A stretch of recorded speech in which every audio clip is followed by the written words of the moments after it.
for this year. All right. Ready to go. We'll call over to the town board meeting at the Town of Lisbon Town Hall on Monday, June 14th, 2021 at 6:31 PM. Roll call, please. Chairman Osterman, Here. Supervisor Moonen, Here. Supervisor Braun, Here. Supervisor Flotecker, Administrator Nicholas, Here.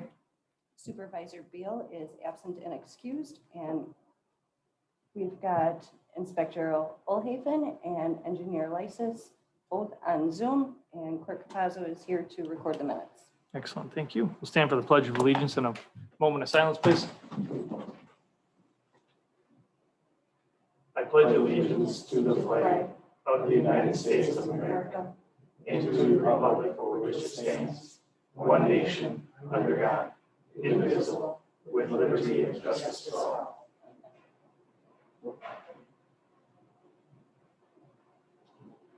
Thank you.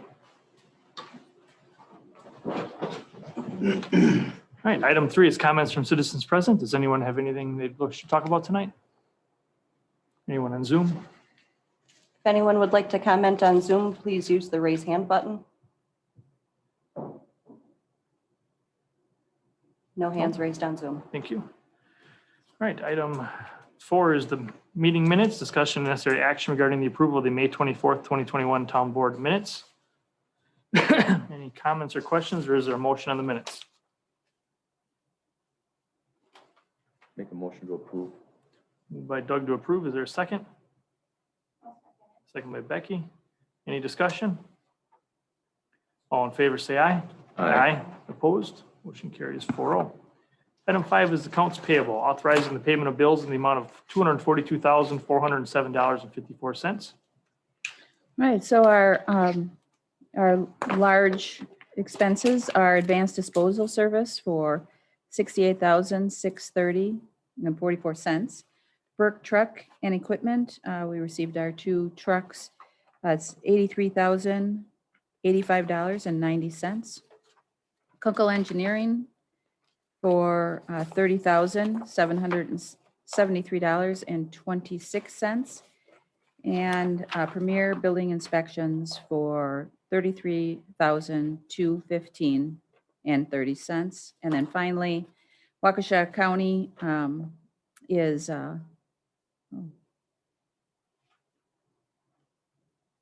$3,974.44. All right, any questions or comments on the bills? I guess because it's on here, advanced disposal, I'm hearing we're having issues Yes, in relation to, we're paying a bill for a contracted service. Are they responding, or are they? yes. I have a meeting tomorrow with them. Excellent, thank you. Mhm. Any questions or comments on the bills, or is there a motion on them?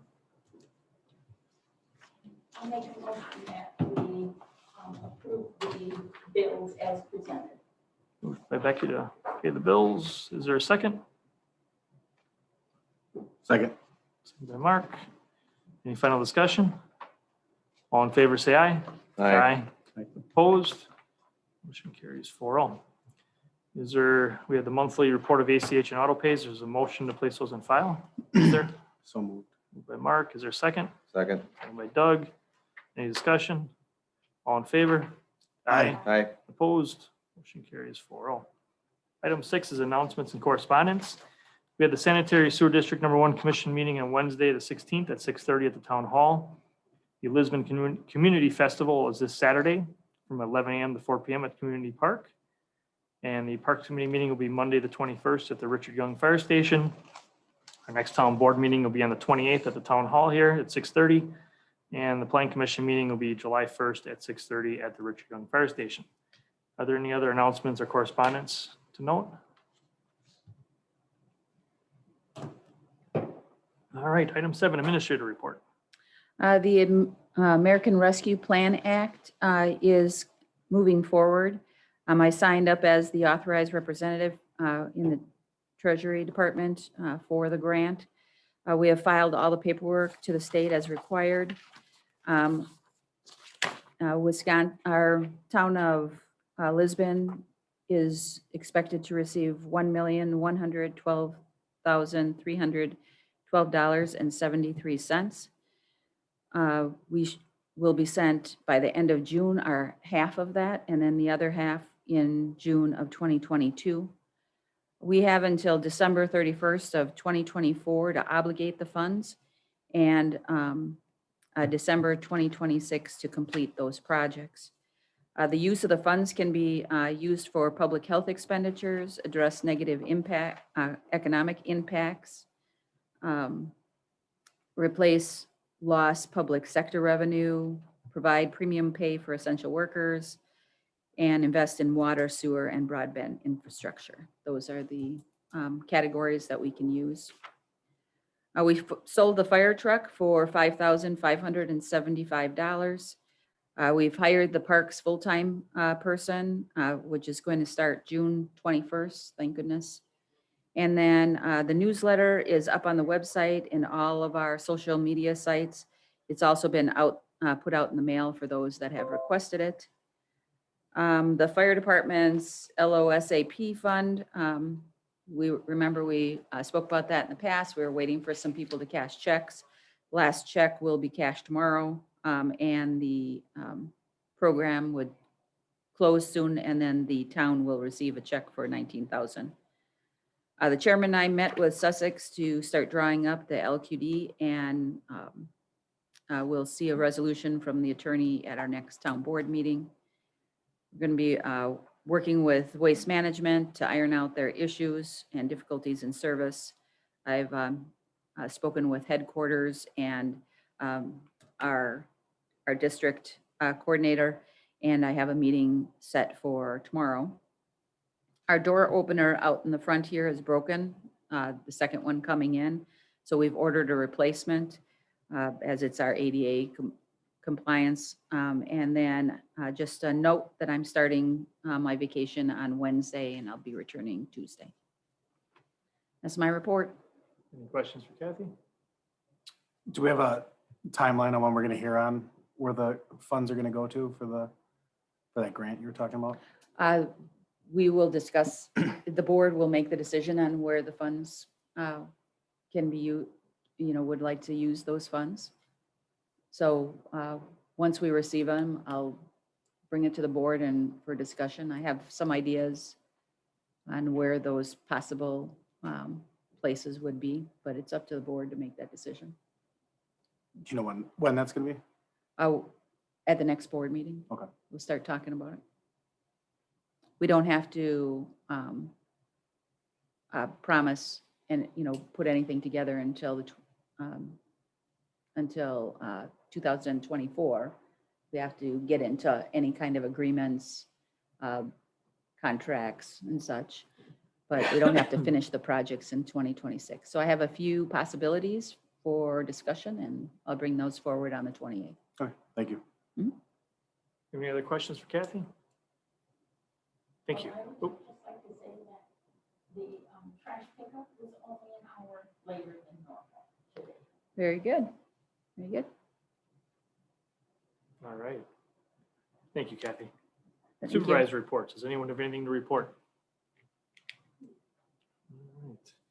Plan Commission recommendations. Discussion necessary action on the request by owners John Kowalski and Jim Krause for a 2-lot CSM for properties located at North 89 West 24111 and North 89 West 24099 Crooked Bridge Drive to adjust the lot line due to purchase of 0.023 acres of land. And this was approved at the 4/8/21 Plan Commission Unanimously.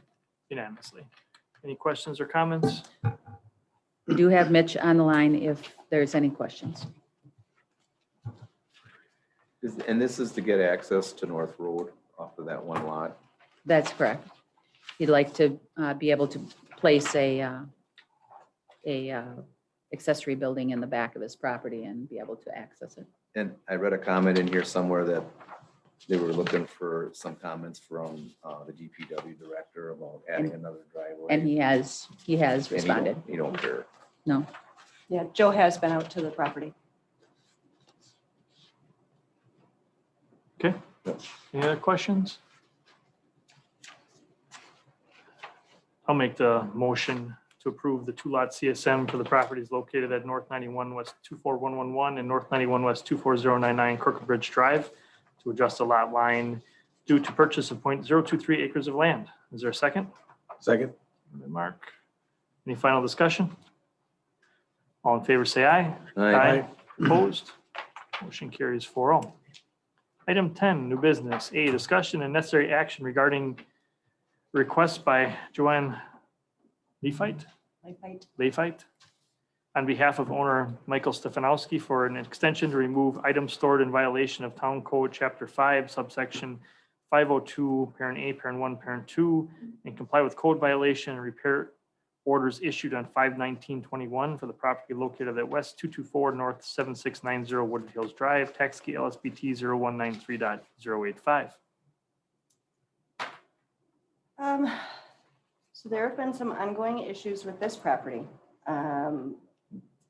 With the home that's currently on the property falling into extensive disrepair.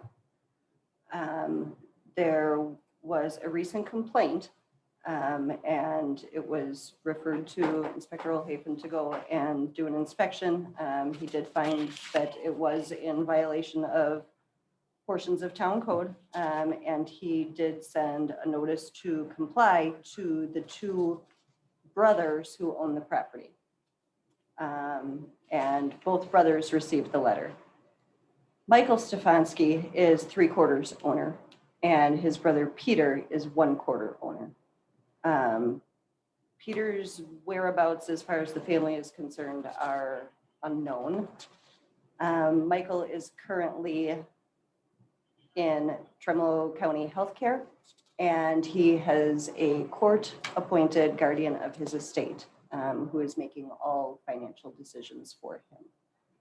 And she reached out to us because once he received the letter, he contacted her.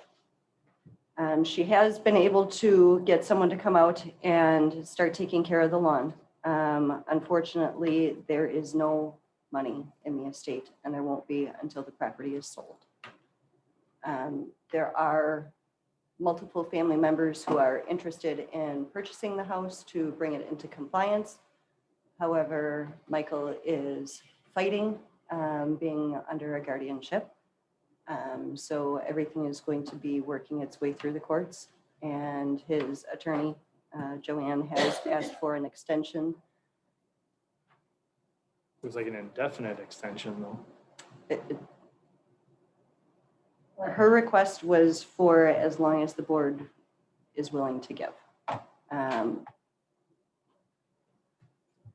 If you see at the bottom of the request, the motion does have a date area that you can put in a date. If you're going to do 30 days, 60 days, 90 days, and then get an update. You can always get an update from this attorney. And because if we just give them an open-ended date, we might not see anything actually move forward. And if we're requiring her to give an update every 30 days, we might get some action. So that's my suggestion. Discussion on the board. What is a reasonable time to put in there? You're waiting for things to go through court so they can sell a property? But I mean, I guess there's an owner. There's two owners. But, one is on hold and the second one, they haven't located. They are paying the tax.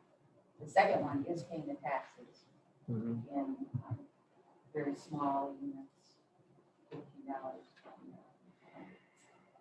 He keeps up with it, but he's 1 year behind all the time, but he's keeping up with it. So it's not gonna go into foreclosure. I would suggest we do a 90-day and then ask for a 30-day update to those 90 days, and on the last of the 90 days, they can come for another extension. But to try to see where it's going before, we could sit 90 days and and not hear anything from them, and they might not even get it to court. But we'd like to, if we're constantly getting updated, she's gonna know we want something, moving. Just my suggestion. Do you know when the attorney became involved? I see the correspondence that we received is dated June 4th. Do we know when she started representing his estate? She did not indicate that. And in 2015 is when he was brought into the health department. How bad is this property? I guess Brian, Ryan's on. I do have Brian on Zoom. Just Thank you, Brian, for being here. Hi, everyone. hey, Brian. So you want to know how bad it is? Yeah, The worst part was really the grass cutting. There was a discarded toilet out in the backyard.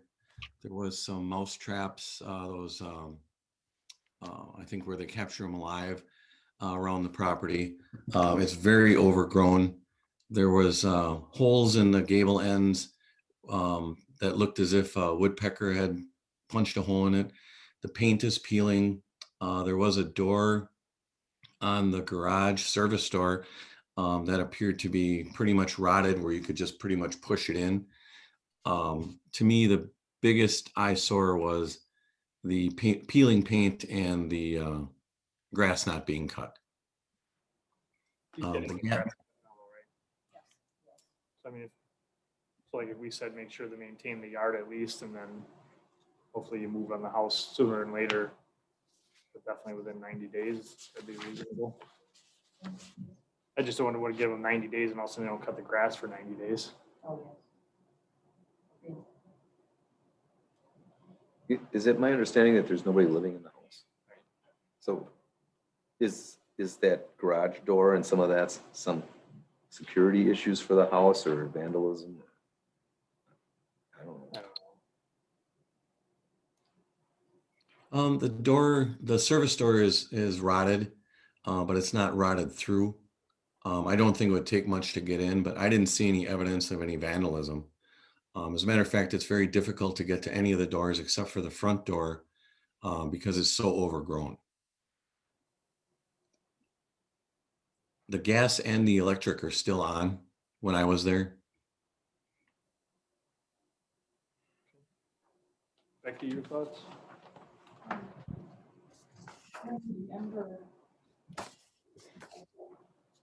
when I was treasurer, but I thought it was, because he would come in and pay his portion, and then he would get very nervous whether, and I thought it was his sister that paid the other portion. I mean, I could be wrong, but I thought it was his sister. But, yeah, he's had problems for a long time, so I'm fine with 90 days, and then if we need to renew it, we renew it. With the 30-day checkups like what? Right, yes. Would you be okay with requiring that the gas, with the condition that the grass, not the gas, with the grass be cut, at least some yard maintenance? I think that would make the neighbors probably. Did the attorney intend on continuing with the grass care or? yes. You feel good with that, Mark? Yeah, So my suggestion would be September 13th, 2021, that's our next board meeting.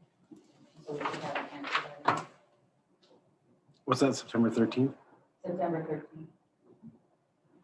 13th. I can make a motion to grant Michael Stefanski an extension until 9/13/2021 to cure violations on the property located at W224 and 7690 Wooded Hills Drive, and to maintain the grass in accordance with town ordinance. Is there a second? I'll second it. Do we want to put in there the 30-day note, the updates? I'll amend the motion made to include 30-day checkups for compliance. Second, okay with that? Yes, absolutely. Motion and second are in agreement. Any other discussion? All in favor, say aye. Aye. Opposed? Motion carries unanimous.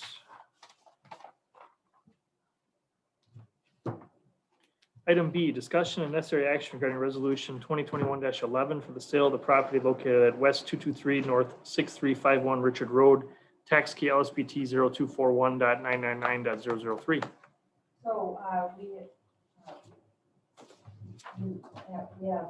we need to do the resolution in order to get the proper documents over to the county for the Whitecross property. And as I was looking at a new possibility in that area, I realized that we didn't have a deed on file at the county level. So I had Michael draft the resolution and the deed for us. So I'm asking for your approval for resolution 2021-11. Questions from the board? Any? Mhm. Is there a motion? We'll move that we approve resolution 2021-11. Is there a second? Second. Doug?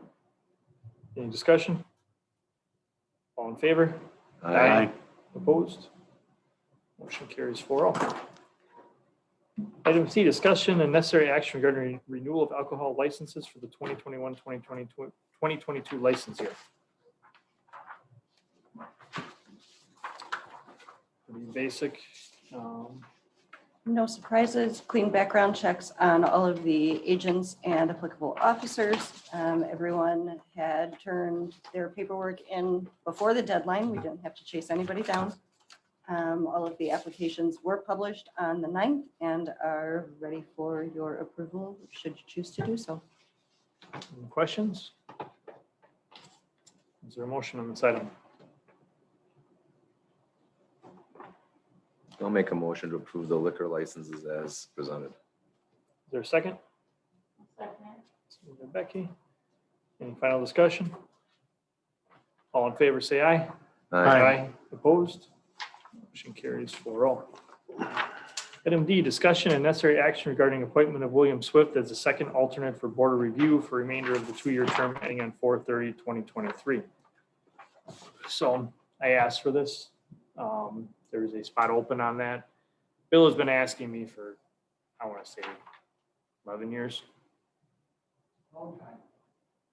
He's here tonight if anyone would have any questions for him. This is one of the few committees that we actually have alternates on, and we have an opening. I don't have any questions. Any questions for Doug? So I've known Bill for a long time. He's always been very active and concerned with the community. See no reason not. Mark? None here. I'll make the motion to approve Bill Swift as the second alternate for the Board of Review for the remainder of the 2-year term ending on 4/30/2023. Is there a second? I'll second. Second by Becky. Any final discussion? All in favor, say aye. Aye. Aye. Opposed? Motion carries 4-0. Thank you, Bill. Item E, discussion only regarding purchase of replacement ambulance. No action taken on this item tonight. When the board decided that we were going to no longer review going to by contract or creating the Bark River District for now, we were going to move forward and keep our standalone department. We have pushed off the purchase of an ambulance because we were in those negotiations. I know this year, I don't know if we did it the prior year as well. I wanted to bring it forward to just kind of discuss if you wanted to move this forward for a purchase this year for delivery for next year. It would need a budget amendment, but I did want to bring it up for your discussion. We do have in front of you a quote from North Central, and the fire chief is in the audience as well if you have any questions.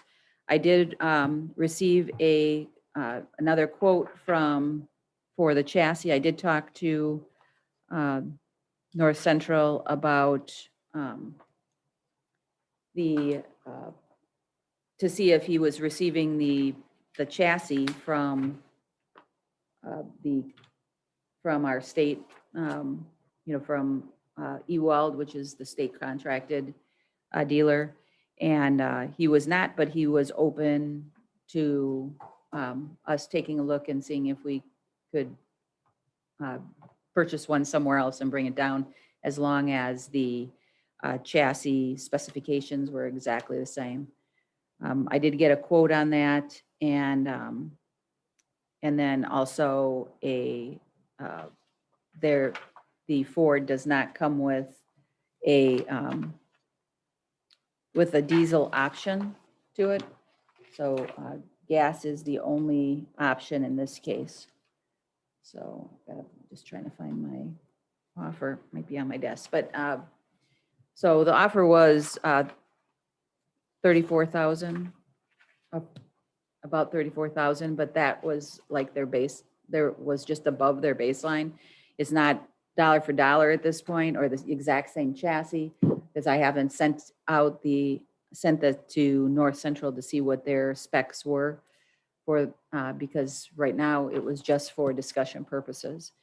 If you do so choose to move forward on a future ambulance this year, like I said, we'd need a budget amendment. I'd also like to get a list of anything that you'd like to see on your desks before, to review before we move forward on something like that. I did look at the capital that we have for fire, and I have 284,000, but it's not just specific for an ambulance, it's for other items as well. But it's open for discussion.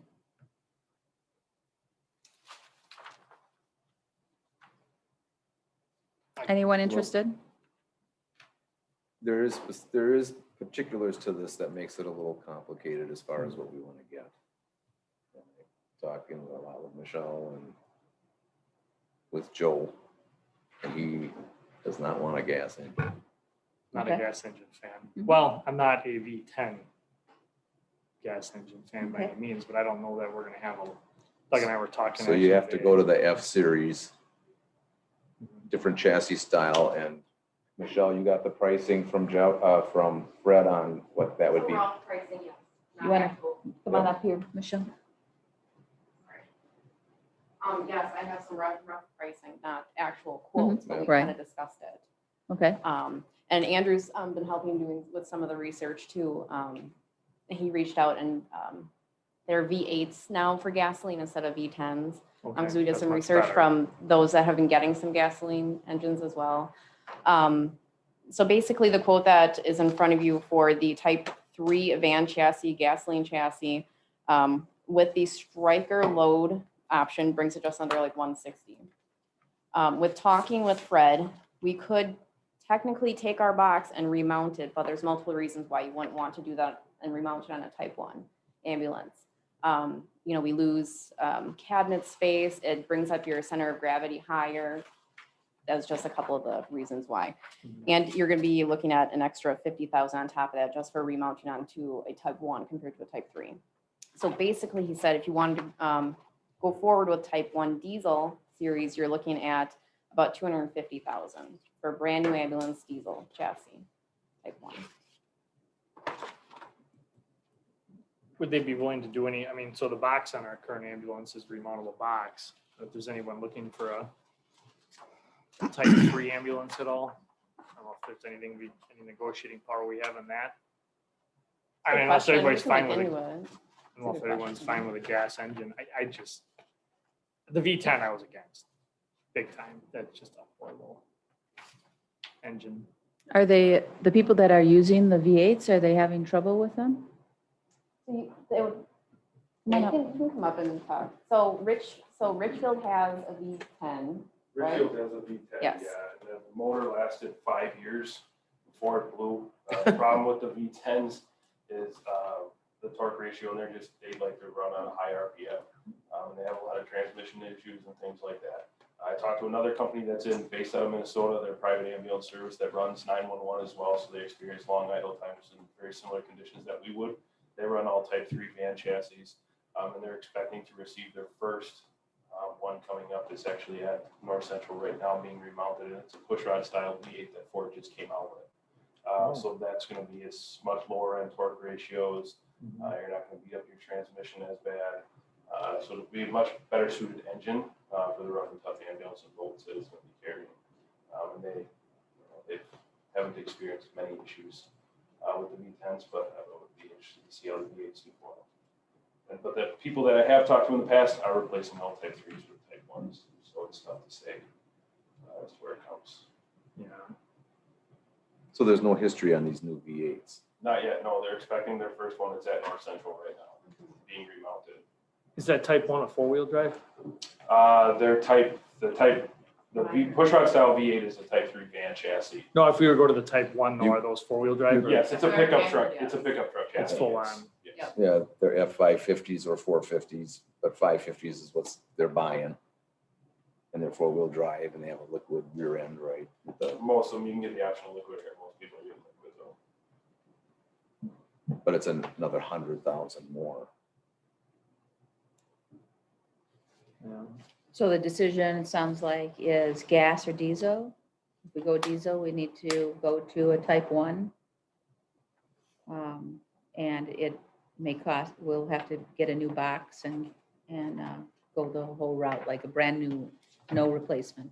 But that would start the cycle of when we start, if we start moving in that direction, then in the future,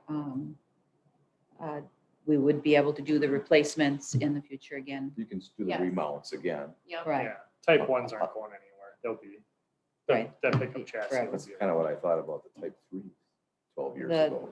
I want trucks.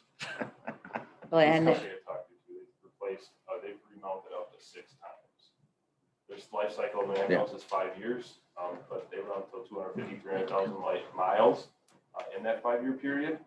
But they remount up to 6 times before they get a different box. So it's a lot of life in them. I know City of Madison has remounted their ambulances 4 or 5 times already. I mean, our ambulance we have now, potentially we could make some kind of deal with them maybe or something to get that box. Well, I Maybe somebody would be ask willing the to- fire chief to yeah. find out from Fred if the box is worth We're selling. selling the whole ambulance as it is. I mean, once you take Well- the box off, they're junk. If he could sell it as a remount to somebody else, there's got to be some value in it. Yeah. But would our ambulance on Wisconsin surplus would also do the same thing with it? I don't think you'd get as much money for it. You get If he had somebody that was 7,000. interested in a Type 3 ambulance and could get this box and sell it to them cheaper if he was remounting it Mhm. from, I don't know. Yeah, I don't It is know. a good question. Yeah. So we stuck with the Type 3s because we stay with Okay. consistency and the nose on the Type 1 sticks out so much further. Mhm. We're hoping that if everybody's going back and forth between them, we'd be running into things. But, and there was, yeah, So it's kind of decide to remount, go with the gas, the same kind of ambulance that we have currently. But we don't know if the next one will have to go to an F1 anyway. So, Mhm. so we get this ambulance squared away, but then the next ambulance that comes up in a couple of years might end up going to an F1. the vans are going away. Yeah, because the van, yeah, I haven't seen. Ford is vans. the last one with the E-Series chassis, I think. They're all these Pro Masters now and everything has changed. It's just that point in time in the cycle. The only thing that seems to stay consistent are the trucks. I agree. So it sounds like the board interested in the F1s and us doing some research on that. What kind of data would you like us to bring back? Or are you interested in not making any decisions until next year? I just had some questions about, are we going to get 3 vendors to choose from as far as remount prices? We could reach out. Bronze are what we have historically gotten and what we were looking to do with the remount, which is why we got the bronze quote itself. And it Okay. was the last quote that was originally presented to the board. Because it's a Braun and you're remounting it, kind of goes Yeah. back to Braun. You know. But if we go buy a new completely new one, Doesn't matter. you should get definitely 3 quotes from Mhm. 3 different ambulance Mhm. providers. Absolutely. Yes. So what is North Central? I'm not familiar with that. North Central is just the vendor that sells Braun. And he's in Minnesota, but he's got the Midwest. And do we have to put that back on a certain chassis? the box was originally built for a van cutaway type 3. You can mount it, like she was saying, onto a different chassis, but it's, because the frame rails are all spaced differently and this box is built to fit down on this, when they customize the box to put it on a different type of chassis, it turns out to be kind of a peculiar morphodite, not a good suggestion, high balance, and you Kind of lose center of space, gravity. and it's just not, and it costs 50,000 more anyway, again, because they're customizing the thing to fit Okay. on a different thing. So it's kind of So, very, so if we go with the box replacement option, there's nobody else to grab quotes from. Is that what I'm hearing? They're, yeah, I guess, so the Braun is a manufacturer, Yep. they manufacture aluminum boxes. That's why they're remountable. A lot of other manufacturers don't intend on you ever remounting the box of the ambulance. Once you get a new ambulance, you throw it away. You throw your old one away or sell it, whatever. It's not a replaceable box, whereas Braun is. So if we go for a totally new Type 1 chassis with the F-Series truck, you get 3 different quotes from all sorts of different manufacturers. Right, no, You I guess what I'm saying is, Braun. if we say we stick with Braun in that idea, North Central's the only one in the whole country that does that. They handle the Midwest region for Braun. So that, So it's just like us going to Reliant Fire Apparatus, they handle the Midwest for Pierce. so Yeah, Braun's these are the only ones that have a territory, I guess. right. Yes. Bronze are actually made in Indiana. Okay. And all that's right. the Braun Corporation, and North Central is the And vendor then that sells them. what is like the life expectancy of this route as opposed to purchasing a new one? How long would, 10 years either way, right? 10 to 12. so I'd say 10 to financially, we're in the 12. same boat? I mean, life-wise, price-wise, we're way different, right? Maintenance is gonna be the question. The Type 3 ambulances were less expensive, harder to work on. And of course, now you can't get diesels in them anymore because they can't, the EPA requirements for the manufacturers to put those diesels into those trucks, there's no room anymore, so they can't do it. So in the sense, if both of them are 10 years, you're spending significantly less to do a remount versus buying a brand new one with a new box and still getting the same life out It's of it? like at 60%. You save like 40% by remounting. Okay. Yeah. How many cycles are in the current box? First time. This will be number 2 once it's mounted? And then how many ambos do we currently have? 3 operational? And there's 2 different kinds total or 3?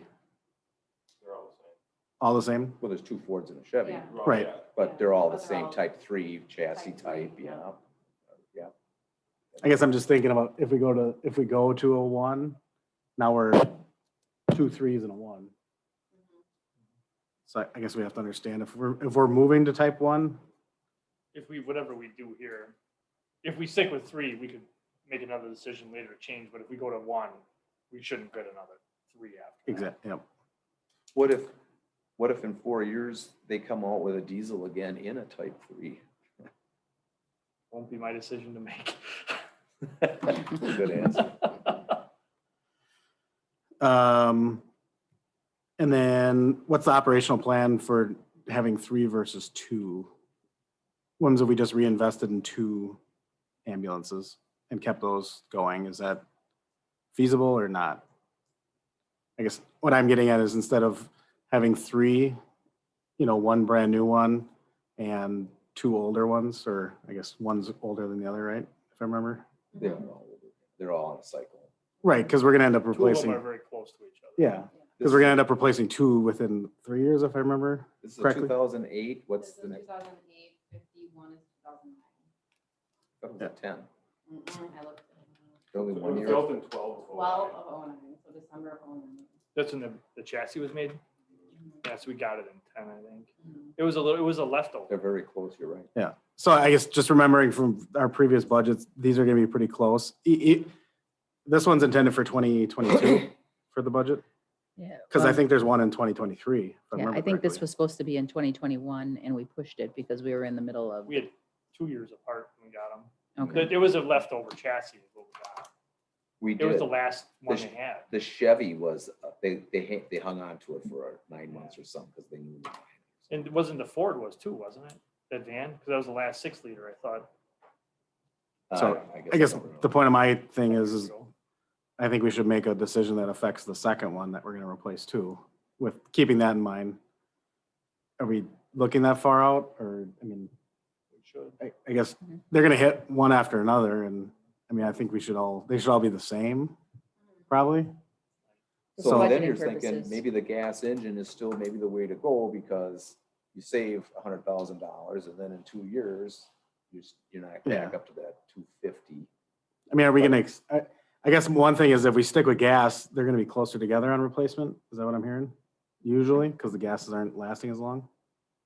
I think just most apartments have a quicker replacement time than what that we've been preparing for with our 3 ambulances. If we went down to 2, I mean, we would probably want to relook at the replacement time itself as well, compared to the miles that we're going to be putting on the 2 compared to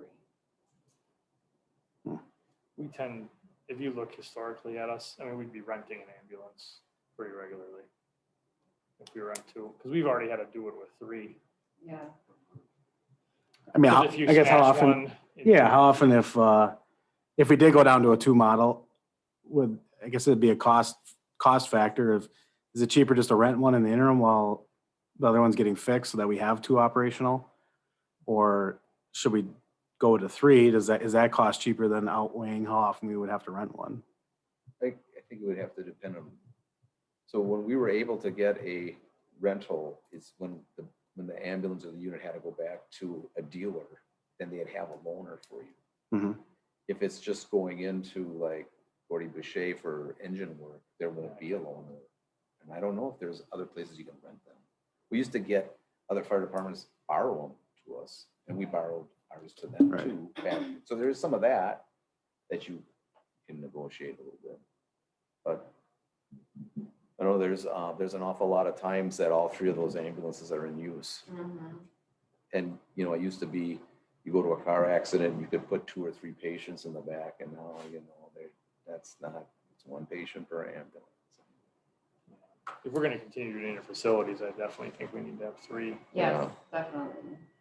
'Cause there's a lot more times often than not that we have 2 calls for service, especially if we have like an air facility going on. Yeah, it's actually, was it like last week and the weekend before, you guys were going Mhm. crazy. Yeah. They all 3 had been out. Mhm. Definitely the money that we're banking in the sinking fund has got to be adjusted big Yeah. time Oh, Yeah. yeah. in order to keep up with any of this. Do- Are we able to get data on how often we have 3 out at the same time? Is that possible? Yeah, we could look into doing that. Just so we can say, hey, we can't run without 3, or Yeah. we can, I don't think the 3 would be the big data point. I think it would be the 1 down. would be sure, or the- even how often do we have 2 out at the same time?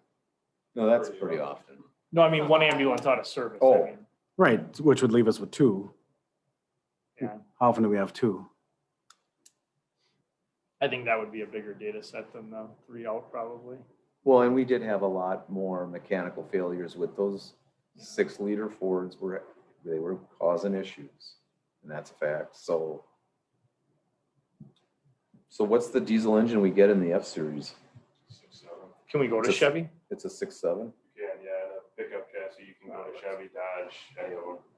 So we could get Dodge no another longer has a Duramax. Cummins, at least to my knowledge. They have their own. Ford's got their own. In my mind, the only proven engine is that Duramax. That Duramax on our other ambulance is awesome. Yeah, you got to go with the Chevy, in my opinion. I think Ford's got a tougher driveline, but the Duramax is definitely a better engine. Yeah, I guess I'd like some information to make my decision about how we can, if we truly need 3, or if we can do 2 and then strike a partnership with a neighboring community that, you know, because it sounds like everybody's got a loaner. You know, if there's some kind of partnership that, We wouldn't anymore. right, A lot of those people look to reciprocate back and forth. right, but like Doug said, there's other apparatus that we've loaned. Well, we've given fire engines out for periods of time. Tankers, fire engines. Yeah. I mean, there is We- some those possibilities. You're looking at, so on a type 3, you're probably 15 grand to change an engine. And do we know the mileage on the chassis that needs to be replaced? I have that on my phone. Okay. And we said that is a 2008. 8.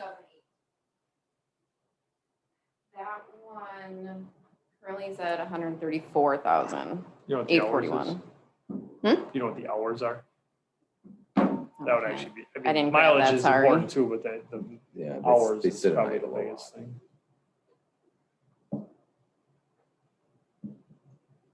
Oh, the squad's been holding up with all the idling and everything. They're gas, right? Yeah. No, No. That's not a good answer. Idling, yeah, is not good for them. yeah, that's And well, squad cars idle even more Right. than ambulances. when, well, like when They know. Doug and I talked about it, it's the idling. Gas engines are not made to idle for 8 hours straight. Especially the new ones. Right. They're just not. Diesels they can. They're not as, I mean, you don't have the high pressure oil pump anymore like you used to. It's a high pressure fuel pump now, but it's just different. But it's a lot more money. I thought that well, I don't think I was no more V10s, but the exhaust was getting so ungodly hot on those V10s. I heard they were starting fires. Like if you were anywhere off road. It's like the old Ford, when they had the 460s in them, all those ambulances were Yeah. catching fires in the 80s too. Right. Yeah, it would start underbrush on fire or something else. I don't know if that's the V8 pushrod engine. I wouldn't think would be that way, but Are all the accessory prices on state purchase prices on this? Do we know? I'm sorry, what were you asking? Are all these individual purchases on here on state purchase price? Government pricing. Yeah. I did not review that because this is a remount, so they would have to, I did not check that. I think My just the answer. chassis is the government portion of it, That's, correct? yeah, Yeah. so I only looked at the chassis itself. And Ford, I think, was always the best deal on the government pricing. Yeah. I so thought it's government pricing 33,000. usually had government pricing on every one of them. Yeah. Whatever. They But we have, did pretty good on that 2010 Chevy too. That was a good price. Yeah. Sorry. they have pricing on all three. I did not gather that information because I didn't want to take the time. I just wanted to first see the direction. One, if you wanted to look into it for this year's purchase. Two, if you wanted to do a gas or You gotta go. diesel or, This is an explosion. Explosion. Yeah. I'm gonna go listen. Yeah, you should go. no. Or three, if you wanted to do the remount or go to a new, to the F1 style. Yeah, you So would have. I just need to There was know no which purpose for you to direction. go and just Right. jumping all over the place. I think Well, you this could is gonna do this. be, even if we decide to do this, it's gonna be 6-7 months before you get it. Yeah. Right, So, I don't know, I would suggest that we direct the fire chief to go get 3 bids on type 1 ambulance. Do we have, is that the 250 ballpark? Yeah. And we're looking at that's with everything, 160 right now. yes. Yeah. How many problems have we had with those? A lot. Really? Motors blowing, trannies blowing, Yeah. oil pumps on 12. But see, they'll never go with diesel because they need pickup, right? Well, they're Tahoes. I wouldn't say never. No? They're I coming mean, out there's with just not- economical 4-cylinder diesels now. Yeah, Ford's there's, got there's it. just not the technology For Dodge, I mean. in that line.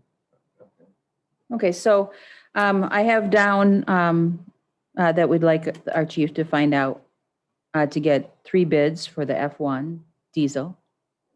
That we want to know the number of hours on the current chassis.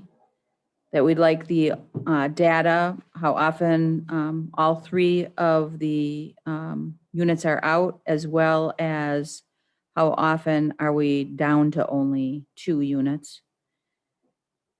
That's what I have so far And- as and- your list. And she should get back with Fred and see if there's any value of him wanting to value. buy our current box if we don't remount.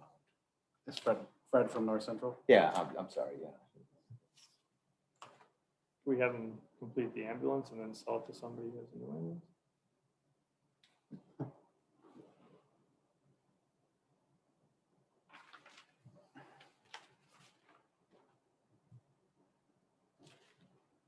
I mean, I guess getting quotes for 3 new ones. Mhm. Is that only the idea of going to a type 1?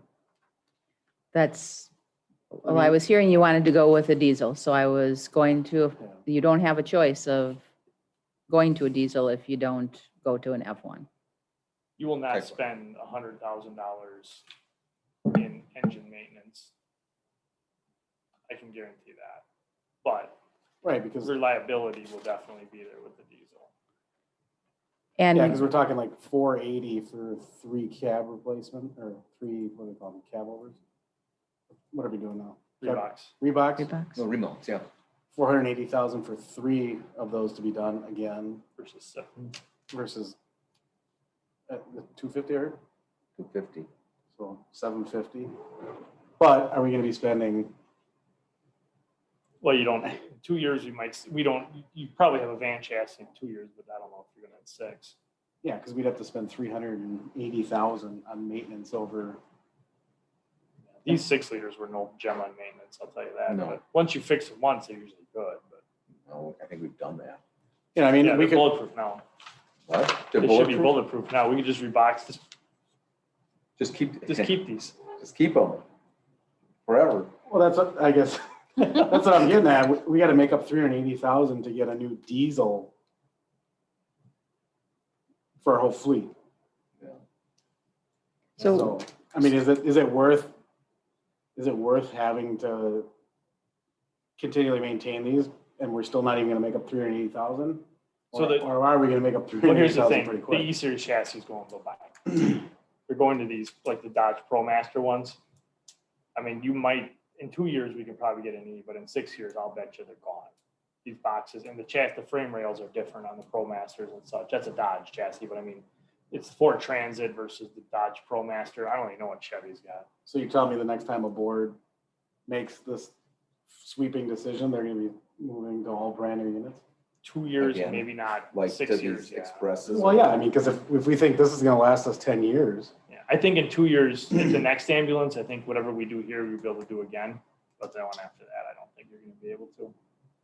It all depends. So this is gonna matter what happens over in Madison, or not Madison, well, Madison, California, same thing. In Washington DC, you know, where they make these decisions on EPA standards and such and fuel standards. I mean, the Trump administration basically brought them back. Well, now are they gonna advance them again? I mean, if Ford can't do that with their current line, it doesn't matter if they're emergency vehicles or not, they're gonna dump them. That's why you see the ProMasters and the Transits now, because they're smaller, they're lighter, and they get better fuel economy. The Dodge has got that 4-cylinder diesel engine that actually is showing a lot of promise, but they don't put it in these, I mean, they put it in the ProMaster, they also use the Mercedes engine, but So I have a question, and it's because I have no idea about chassis and such, so it might sound silly. Is there any reason why we can't maintain the one we have? Is there a reason? they just wear Is it out. the chassis just? They worn just, the out? Is chassis it just wear out. Something that we could just replace the engine with But- a new engine? So the engines are probably good. Well, they've been gone through and Yeah. most of the fuel injectors are been replaced in the rail and some of the head gaskets for sure. The problem what wears out is these, you start going through, well, the inverter's on the box, but the transmission, the drive line, Right. you just start breaking Well, it and down. this- I'm not saying 10 years is the time you gotta do it at, but This particular one overheated once. Yeah. Remember that? And that usually tends to take a lot of life out of them. And it's all the other things. You get in there and you know, like on the door where all the buttons are and the windows and stuff, all of that plastic is always falling off and it's all the interiors deteriorating and it's just, you start having the electrical issues and stuff. yeah, there's electrical issues in the And house. I'm not saying at 10 or 12 years that you're gonna have that, because here's the thing, I mean, you'll remember we had that 99 and that thing was better than the old one we had. In a I think lot it of was ways. 01. I mean, the last time we went through this, I mean, we kept the older one, got rid of the newer one. We did. And the one started on fire. Yeah, then that one started on fire and we got 100% replacement on it by the Yeah. insurance company. So we got one for ambulance. They don't do that anymore. But we could have lost our firehouse on that one too. So are we thinking that the decision would be for the F1 series? Or you Type also are one. talking about ProMaster and all these? Yeah, they don't things? make Is it. something that we- Well, you'd be looking at, you'd probably be looking at, I mean, you have to decide, I guess, which diesel you'd want to go with. The chassis are going to be old. I mean, between Ford and Chevy and Dodge, the actual chassis, I don't have a particular choice on that. But as far as the diesel engines, I would say my preference is a Duramax. So budget finance wise, we don't have anything allocated this year for this project? No, it would have to be a budget. And is this a necessity this year, or I guess why are we bringing it up now? Well, one that we pushed it off, and we pushed it off with the understanding that we were still in negotiation, so I wanted to bring it up to start a discussion, to see if you wanted to do it this year. And because we wouldn't get it till next year, you know, if we order it this year, at least we get onto this 4-1 next year. And we just got our public works trucks that we ordered in 19, we just got them delivered, so I just thought it might be in our best interest, if you're looking at getting one next year, why not get it ordered this year? So it was, one, I thought it was in good faith. Our fire department's been waiting for you to make a decision. You finally made the decision. I wanted to see if you wanted to go with that one step further to, I think you got to stay on a replacement schedule. if you decide not to, we can still do all the pre-work and get it all ready for a January 1 purchase, but we probably won't see it until 22.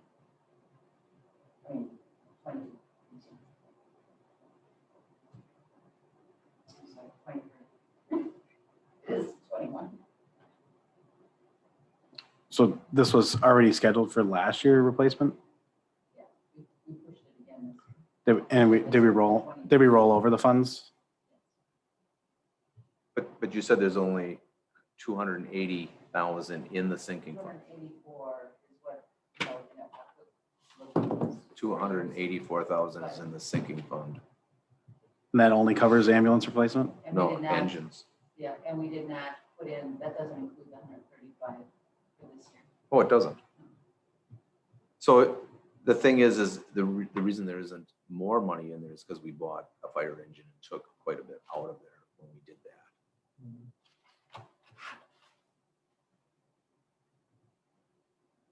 When's the next engine due? So with The one what we we're just putting in sold. this year, we'll have 419. So we sold the one pump, the one engine we had, so we're down to 2, but we have the stick. For 5,000 something. Yeah. Does But we've that- got we're using the Yeah, straight stick as our 5,000 third right now, right? I'm sorry, what? We're using that straight stick as As our, our third pump out. right. Yeah, so that's kind of our reserve or third engine now. is And the it can stick. function like that, and it's okay. And Oh, yeah. Now, we could, if you decided to order the truck or the ambulance this year, we do have 135,000 for the sinking fund for for fire service. So we could just rebudget that money to go toward the ambulance for this year instead of moving it into the sinking fund. Or we could just do a out and out budget amendment from our general fund. I don't think we have to pay the 135,000 this year. I think we have to pay a deposit of some, probably the cost of the chassis. Yeah, would got probably have to be done whether it's this year or next year, we got the money for it. 50,000 or if it's 60,000, we have it in our budget this year, we just wouldn't put that amount in the sinking fund. Yeah, I think we just need to solve the question of type 1 versus type 3. So I guess the only way we're, You always go to a type 2 for 300 and some thousand. what is that? It's like the international chassis, No, that's a type 4. or type 4, excuse me. Type 2 is a real small one. A type 2 is just a van. It's Yeah, they're just real a- small. A van with the higher roof without the box. Yeah. It's the old school, like 1980s. And that costs more? No, Those no, are he, cheap. Oh, no. Do they even make those anymore? I don't see him. you're throwing me zingers here. I guess Sussex has got the type. my preference would be is if the board so chooses to move to type 1s for the future. I would say that would be a 2022 purchase. I guess if we decided that we're sticking with type 3s, then I would be in favor of just getting it replaced this year. So it boils down to diesel or gas. Yeah.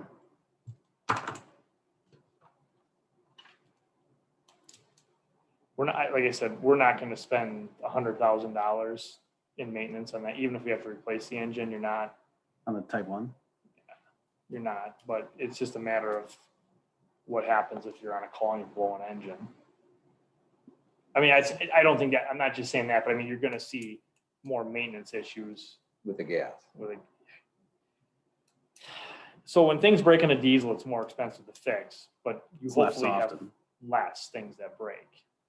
The maintenance, the monthly maintenance is more because you're changing fuel filters and all that. That costs more, but the reliability is there. When a gas engine decides to go down, it's no good. Because it'll put it in limp mode and you do 3 miles an hour. Not that a diesel wouldn't do that too, but we have the emissions override on these, don't we?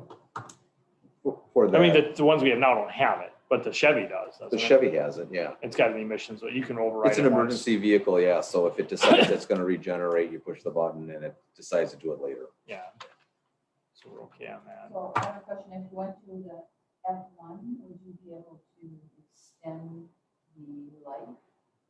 It's the same as what we got now. Same? Okay. It's just so actually the van chassis were able to handle, I think, or no, was it, I don't remember if the rear axle was stronger on them or not. I The think Dodge axle was stronger than the Ford Well, I- when we did this. of the 3 ambulances we have, one I know is a 12,000 rear gross vehicle weight, and the others are 14. So somewhere along the line, they put heavier. rear Yeah. ends on. So why do people use type 1s over type 3s if they're going to cost more? Because the type 1s, they do a lot more maintenance in-house, so it's not a van where they can't get at anything. It's a pickup truck. You have to- It's got the regular front end on it, so you can get to everything. And You gotta disassemble the damn ambulance on a type 3 to work on a it. lot of it is the maintenance and getting to the engine. And because people want diesels and you can't get diesels in type 3s. When you open that hood on that, ours now, you got this much room Mhm. when you'll have a full on You know, hood. when you gotta take the whole thing off inside the cab, and Yeah. so So I'm Sussex is using type type 1? 4. Type 4. They got the Kenworth and the big They got the big international. boys. They've spent, How long do those last? the box and all of those things still get old and look like an old camper in 12, 14 years too. It's not like, I don't understand why departments buy those.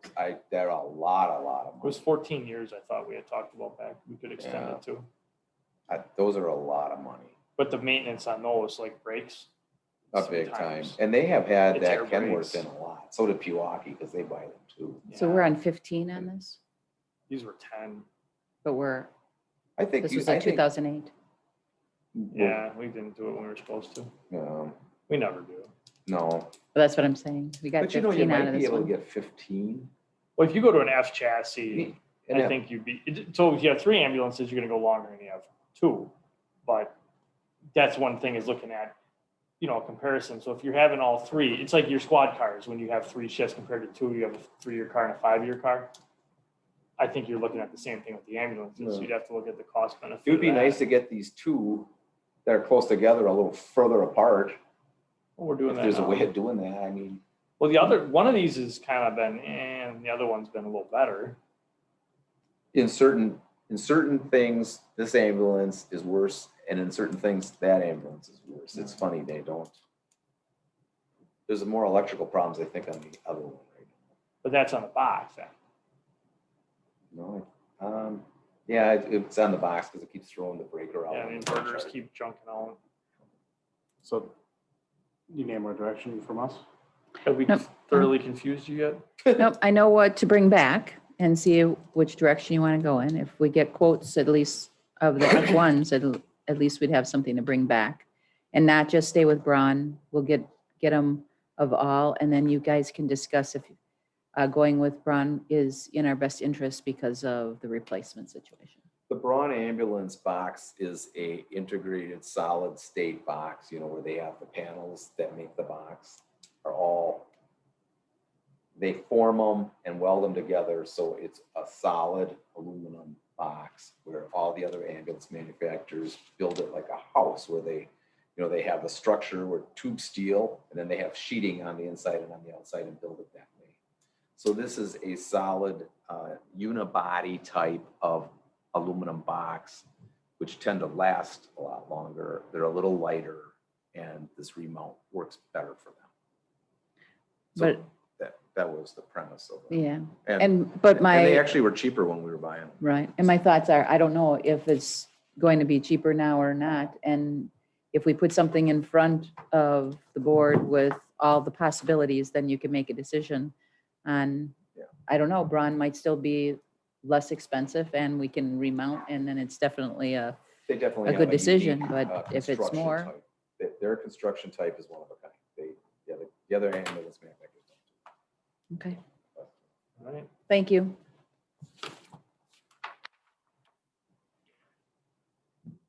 Item F, discussion only regarding permanent fire chief position.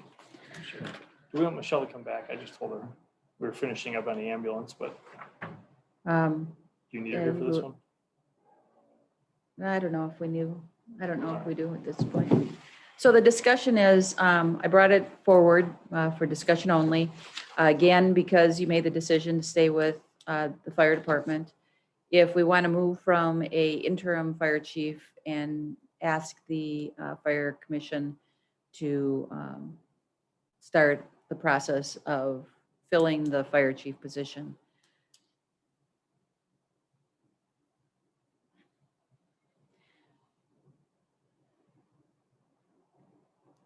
Nobody's gonna want to go first on this one. So I'm thinking we aren't going to be discussing moving away from our current environment for at least until maybe we could start discussions in 2023. So we know we're going to have a fire chief for a minimum of 3 years because we wouldn't get one in, you know, we wouldn't make any real decisions until 24. Could we stick with an interim that long? I think it's in the best interest and health of the department that we go with giving them a fire chief instead of an interim fire chief. There's different ways of looking at that. Okay. I know City of Waukesha just had an interim or acting fire chief for like 3.5 years, little different circumstance. And I understand your point, but I think if it was explained to the fire department, you know, we're going to stay with this interim chief and it's because we want to, in 2 years' time, look at merging with another community of some type and maybe possibly. But I think that would also help morale if they know we're still working on those kinds of things. I don't know. And I did talk with the fire and police commissioner today too. And he feels it's not wrong to keep an interim chief in for a longer period of time. He did make a comment that he's been interviewing people down at the firehouse and he's been meeting them. He's a lieutenant on the city, Waukesha, so he sees a lot of our people on a regular basis at the hospital and stuff. And he told me, he says he's hearing nothing but great things and all the people down there are pretty happy with the way that things are running. And I'm not saying it should run like that forever or without an end. But I do know that right now things are clicking pretty good and she has got everything on track pretty good. And he's pretty convinced of it himself. And I did not solicit that. He volunteered that information to me and he said, you know, and he's actually, I think, working today. And he said he was going to listen in on this meeting. And he said it was okay for me to say this, that he felt that she's doing a really good job, and if there had to be an extended period of time, whether she's willing to stay into that, the Fire and Police Commission does not feel that that's wrong.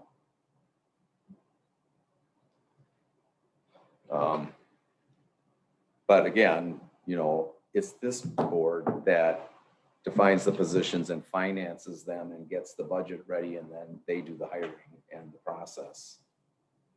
So,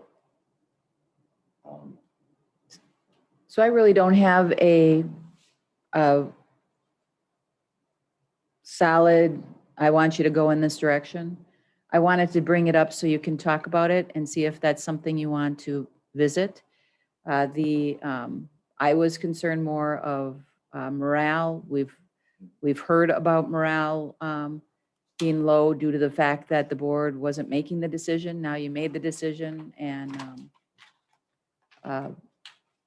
I wanted to see if you wanted to go with solidifying the head person, but if you're fine with the way it is, that's okay as well for me. I just wanted to bring it up. How you feeling, Becky? What do you think? I think we're fine the way we are. Okay. I don't know if you want to go and hire someone for 3 years. If Michelle is willing to still be the interim, then I say if it's working, then we leave it. What do you think, Mark? I think we're gonna have a hard time recruiting somebody that is maybe in a long-term mindset. I think we would probably get one of two types of people. We would probably get somebody who's entry into the executive world of fire management, and they would be using it as an opportunity to prove themselves. More likely, they would use it to prove themselves to go other places rather than stay long-term, but you can't predict that. Or secondly, I see somebody that maybe got into retirement and maybe wanted to revisit their career choice. And that's, we do have a gentleman on our fire department, and he's willing to step up in either position, help in the administration part as deputy or assistant.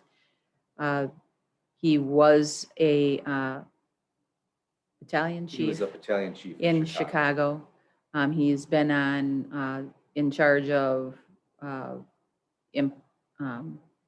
equipment in Chicago as well. He worked at various positions, and he is retired. He has, he now lives just outside our border here, and he's on our he's one of our members, but he's doing his best at paid on call, and but he'd be willing to step up for as long or however you'd want him to step up for, if we wanted to put him in a position that was, Doug and I talked maybe 70% time or something like that, Yeah. to help in the office.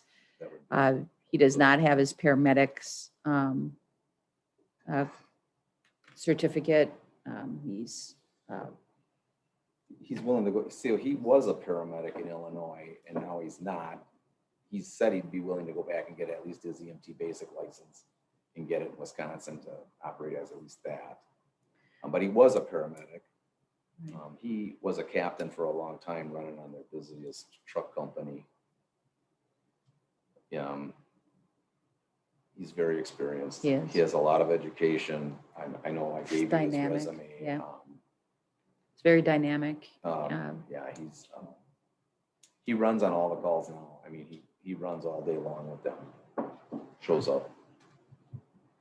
So it might be something that would, if we wanted to stay in the same current situation we're in, we might want to take a look at getting her some help in that office, because she's doing her job, her old job and her new job. Yeah. And she's, as much as she's trying to spread it amongst the members that are there, having somebody come in and work might be helpful in the administration part of things. No? I mean, I guess I'll always stick with what I say every time we hire a position is we hire a position, not people. Obviously, you need people to fill positions, and I don't want to sound Right. disparaging against whatever qualifications whoever you're No, talking about and- has been vetted. But with that being said, I think we need to have a direction for them and not just who within our department is available to kind of fill what we need to do. I think we need to have a direction. I guess I like what Becky said to keep it as status quo, but in the reality of it, can we? Yeah. Depends on a time frame. I mean, for 3 years, I don't know, for the rest of this year and some of next year, maybe. But Just, I think we could keep the situation status quo for this year, but at budget time, we should probably be looking at what our next steps are to get her some help. Because if she stays for the interim position to stay for another 3 years, that's asking a lot. Well, would this guy help her? I mean, would he Oh, be in a absolutely. Position And I, under her or what? well, I think that'd Right. be more appropriate. right. If she stays as interim Right, chief, then this Why don't person, you do that? I mean, he's already there. He's already on the department. He's been on there for a while. He's got a status of division chief of training. He came in with the Bark River Group. So he's been running and training with Merton and with Heartland and with us. And he runs on all the calls during the day and shows up a lot down at the firehouse. Would we have to go through the police and fire commission to get him? He's if we change the already on. position, if It- we, He's already there. I don't know. I think if you gave him some part-time hours and paid him 70% time or something so that he is in the office with her and doing some of that, I don't know if that has to go in front of the Fire and Police Commission. But- He's already there. would you be putting him in a position, if you put him in the position of assistant chief, No. Then then you would have to go to the fire commission? right, and- because he'd be moving from division chief to an assistant chief, and then that has to be approved. Right, and the our assistant chief just left because Right. took the position of a fire chief in Brookfield. So Right. we do have that position open as well. Keep in mind, they were all part-time, Yeah. it wasn't a $6,000-7,000 a year jobs. Right, Not So who was it that left? Dave Mason. Mason he's the new fire chief of City of Brookfield. So he It's a got big- promoted from assistant to chief in Brookfield, and one of the things is he can't be here I love anymore. So, there's also, I spoke with Michelle today, and there's also another full-timer that might be able to work into the administrative part of things as well. But I think if we're going to stay with the structure of the chief at this level, we need to at least give some guidance on bringing somebody into the administration part as well. well, and that would be kind of saying, we are okay with her running a promotional process, and as Mhm. the interim chief, can she do some promotions from within and get them approved by the commission? So we hired one earlier last Yes, month. All of our full-timer positions Yeah. are full. When I Yes, left, we hired another starting Full-time. firefighter paramedic. Yeah. So, there's- so now we have one with Mr. Mason leaving? No, he Maybe was he was a He was a- POC, Oh. part-time guy. yeah. So we have no full-time positions available. So how do we do that if we go for a permanent chief and Michelle is not applying for it or Doesn't get it. doesn't get it? That she goes back into her deputy position. And then somebody, And then we'd have to either lose the low man in or take a look at the budget to see if there's any room. I will say this, having 2 on a shift as firefighter Mhm. paramedics on shift right now has been extremely good. I mean, that is a constant that works out really well. And I hate to see us going backwards from that staffing.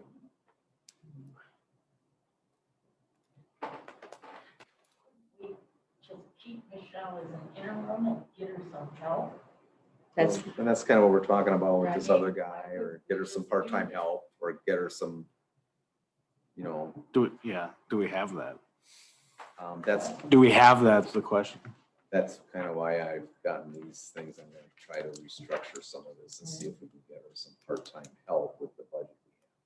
so we're, But I don't have that answer yet. right, and we didn't know which direction you wanted to go in, so brought it forward to kind of see, and it sounds like you want to, if I'm reading the room, that you want to stay with our interim for now, and get her some help, get the interim chief some help, if that's correct. I don't know. I'm gonna see if we can't remanipulate some of You this stuff. haven't said anything, illustrious leader. Illustrious, wow. I know there was that. Direct, not make people's minds up for them. I believe she said Joe. What do you think? So Doug and I have had pretty extensive conversation about a lot of this, and obviously we've done this for 15 years back and forth on a lot of this stuff. I mean, I guess sticking with interim is what I would prefer at this point in time personally. I mean, a lot of it's because we talking with people around in the interim position for a long time. I think, Mark, your comments about finding somebody, a long-term person that's going to be aggressive in a short-term position is unlikely. And I think you're dead nuts on what you're going to acquire, which I'm not saying it's a bad thing, but it's Right. just, it's not probably what we're looking for. I think we are a couple of years away from probably looking at a bigger, broader picture again. So it's probably a good idea. I think Michelle needs help. Yeah, I and mean, I'm gonna look at the budget. I know, just little things like, and I remember, Mark, remember when we had the length of service award and we got this $19,000 coming back, and you made a comment like, where could we use that in the benefit of the fire department in some fashion? And I don't know if you still feel that way or not, but maybe some of them funds, if we could find them and get them, we could hire somebody to be in there part-time during the week to help her through this interim period. Maybe that 19,000 could go back into a salary budget. That would get us a little start, to get us we somewhere. got to have a little room in there because we didn't have somebody in there for a little, I mean, it was a little while. There is, and I'm It was a looking time. at these actuals now. I We've got got- them tonight, and I'm gonna go through them. And there was some money left in salaries last year. Mhm. At the end, 65,000. 65,000 was unused. Well, how much do we have, how many positions aren't filled right now in the fire department on the, There's Man. several officer positions that aren't filled, how much of the age? around 5,000 a year. So we got one 7,000, a few 5,000. I mean, can we merge those into a? Right, And right. this is, I mean, you and I have even talked No, about this I- position, not And we- person, but we do have a person that could be a temporary fill if the fire and police commission would so choose. Right, and I We do a understand, 70% You don't- non-benefited position for the rest of the year if that person would fit, but understanding this isn't necessarily a continuing thing. right, and I understand you're saying too, you Yeah. don't make a position for the person, you make a position and then you get a person. And I Right. totally agree with that. Mhm. I think this is kind of a stopgap thing that we're doing though, and we have the person already. But Well, I guess if we're gonna go that route, I'm sure he's not the only one in the situation. maybe not. I guess, I've never met him. I don't know his qualifications. Yeah, I'm not disparaging him in any way. Maybe No. he's the greatest retiree that we have, but I guess what I'm saying is maybe along that lines, use that money that you just referenced or some of the budgetary salary money to almost like hire a consultant employee, if that makes sense. Maybe somebody who just got into retirement that has some executive level experience that we could contract with to mentor some of our staff to, I think I hear what you're saying, but when the pager goes off, we need guys feet on the ground going to do stuff.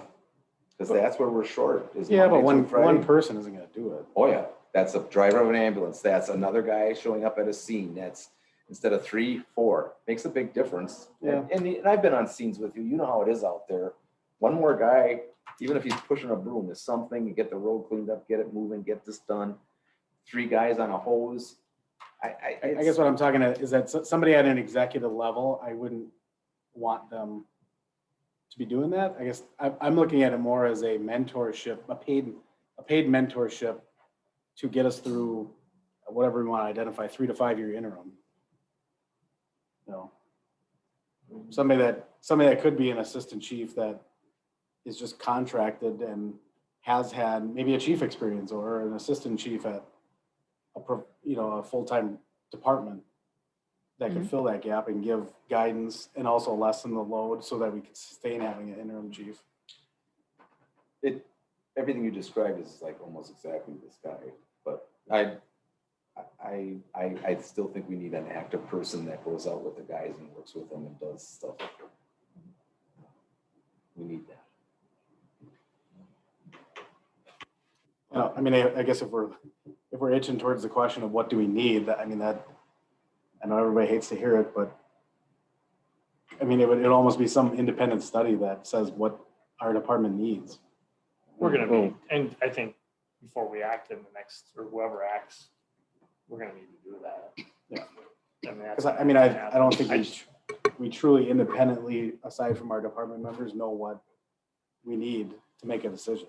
But even if we started on that study today, those things take 3 to 4 months, and we need Oh, yeah. assistance now. And we've had studies. I mean, the one study we had said we should be merged now in a Bark River District Fire Department. And I mean, some of these studies. Yeah, but I you think gotta wanna if you look give at it. somebody a scope of, hey, our intention is to keep Lisbon Fire running as a solo department for the next 3 years, what does it take to run that? And somebody independent aside, you can say, this is what it takes. I wouldn't have a problem with that. I think you're wasting money because you're gonna come up with the same answers that we're giving you. I mean, as far as this, but the study that was done there was a Waukesha County broad-based study. I mean, Yeah. I think Yeah, we it need was to do one expensive. that's just us, I guess I look at potentially. departments, neighboring community, town of Brookfield, they don't have full-timers to the scale we do. Oh, I don't have full-time. they have. I know, that's what I mean, But they're still functioning. they have full-time, all paid on premise all the time, no less than 5, plus a chief and an assistant chief all the time around the clock. They never not have that. So they are ahead of us. We want to make In the sure we game. keep this discussion as close as it is to the chief Okay. spot. But I think we were doing okay, but now I think we've the gone. staffing is not. Yeah. So I just brought it up so we could start a discussion, and I think Got it was one. a good discussion. I got an answer and the direction, so it was kind of something to button up. I felt it was important that we just button this up from, just like the ambulance, from your earlier decision. Can I get a recap on that button up? So I believe that we are going to keep our interim chief as is and move forward with an interim chief until the board decides to move in a different direction, and that we're going to look at a possible way to get help in that office. Bring it back. We could bring back an agendized item for the health end of it. I think we started swaying a little bit there, but there were no decisions made on it, so we're okay. Okay. Everybody comfortable and good with this, Becky? I didn't hear the second part. Looking at potentially, Kathy will bring back an agenda item to look at potentially Right. getting Michelle Sorry. some help or funding for a Okay. position for that, because we don't get to choose the Right. Because I person. think she needs some help, and I think she needs it now. Okay. Sounds You're good. You're good with 3 that? months after a study. You good with that, Becky? Yes, I am. Are you good with that right now, Mark? Just for the record, that was not about the help for the study. You good with what we Alright. got going? Yeah. I Doug, just want you the good record to with- reflect that. I think it's healthy to have debates and different opinions, and I think right now we're at a place that we need to be, and we'll see where it goes. Yep. All right. Okay. All right, we'll move on then. Oh, my goodness. Discussion G, discussion and necessary action regarding installation of electric at Lisbon Business Park East for a cost of $60,530.91.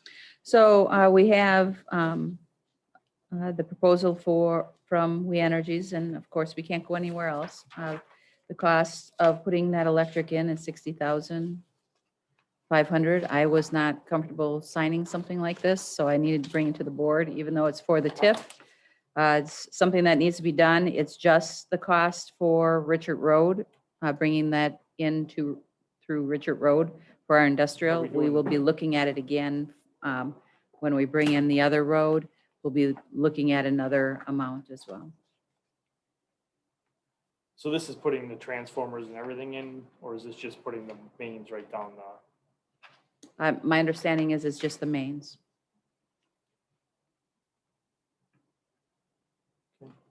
Questions from anyone? I guess I had questions about the asterisk page on their asterisk item under their cost details. It says the cost for this project will be $60,530.91. Due to rocky conditions in the area, if additional construction measures are needed for installation, those charges will be billed. So we could get $100,000 blasting bill. You could see, I'm just speaking from what I remember from talking to Don and everyone about when the sewer pipes went in.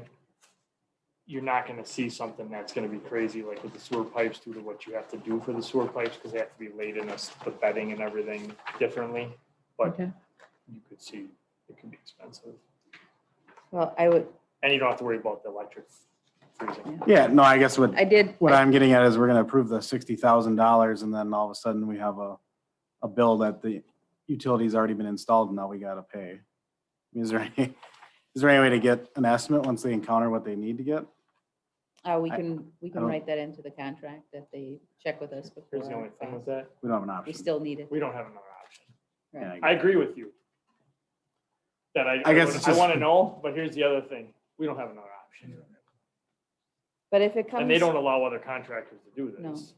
But if it comes out to being that much more than what a normal 10% is for construction, they have to come back to us. They can't just, I mean, we still need it done, but they still need approval, we still need approval on the dollar amount. It has to get to Wyckoff. Right, we need to get it in. That, it has to get there. No, and I'm not saying we should hold the project up just because we can't get electric service. All I'm saying is, the way they have it written there, that could be a big surprise. Yes, I- I agree. And I did So- have Don look at both of these. What about like AT&T and Time Warner and all them? This is, Because we guaranteed everything. at this point, this is just We Energies. I can have I Don don't look know if into they the rest. coordinate together. No, they do not. And they That makes don't too much allow sense. you to put it in the same trench either. Which is ridiculous. Even in going to a house, you can't do it. Yeah, which is ridiculous. Agreed. They don't want to be responsible for hitting each other's lines. They do anyway. As I've got my family members that are do this work for the utilities, so yeah. You're well versed. All right. So I'm looking for approval to move forward on the We Energies electric bill for the phase 3 of Leeds for $60,530.91. And we can, so right off the bat, Wyckoff is there. So, Mhm. but we're paying for that one. I mean, they're not gonna be able to build, like, it talks about credits in here. Mhm. But how would that work, being this is the TIF and we're guaranteeing these pad ready? Would we actually get a credit back, or is that? This is what it's gonna be. Yeah. Okay. 'Cause I know it said in there you could get an embedded credit for your installation. Mhm. Well, I think we're more worried about the extra cost than a Yeah. credit. I'll make a motion as presented by the administrator, Yeah, good. not to exceed, well, I guess. Yeah. Discussion, or sorry, the installation of electric at Lisbon Business Park East for a cost of $60,530.91 to We Energies. Is there a second? I'll second that. What if it's more? I don't think we have an option. They're gonna bill us after Was this. your motion restricting it to that, or was it? No, it's purely just No, to he pay that. Just said the number. So then I can write the check. I don't think we have an Right. option. Motion made and seconded. Any other discussion? All in favor? Aye. Aye. Opposed? 6-0 to turn the lights on. I mean, not 4-0, I mean, I'm on plan commission here. So the next one is the gas, We Energies gas installation. Is $12,726.90 for the same location. So moved. Is there a second? Second, Can I have it? Second. Doug, Doug. any discussion? All in favor of turning the gas on, say aye. Aye. Opposed? 4-0. Item 11, unfinished business. A, discussion necessary action regarding employee handbook update. All right, so we, at the last meeting, we had one section, nepotism, that we wanted clarified.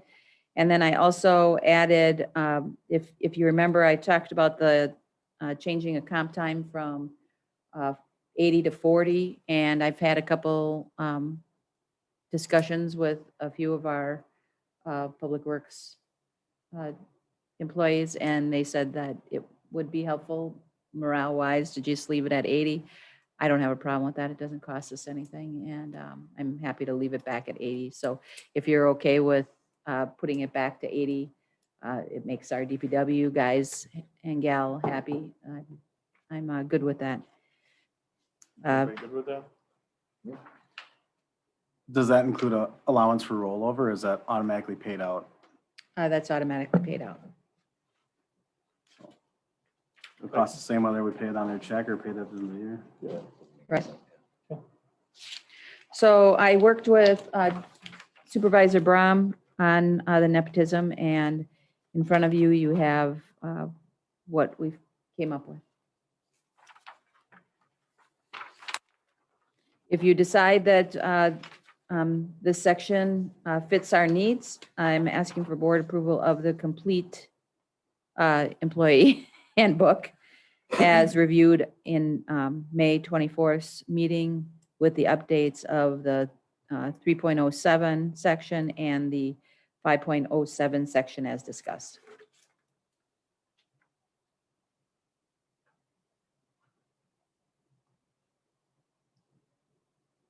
I'll make a motion that we approve the employee handbook as presented. Motion made by Becky to approve the handbook. Is there a second? I'm just reading. He's still reading. This is the first time he's seen it, I think. You can approve it for discussion. We can't talk. I'll until we second, do I'll something. second it. Okay. Now we can discuss. The first paragraph, was Mhm. that completely reworded Has it been completely reworded? from the last first paragraph?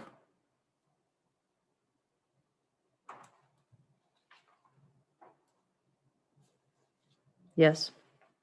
A couple times, actually. Yeah, I think this is like the third. Third iteration, yeah. And the attorney saw it, right? He said. Mhm. that- First cousin. What's that? First cousin is immediate relative.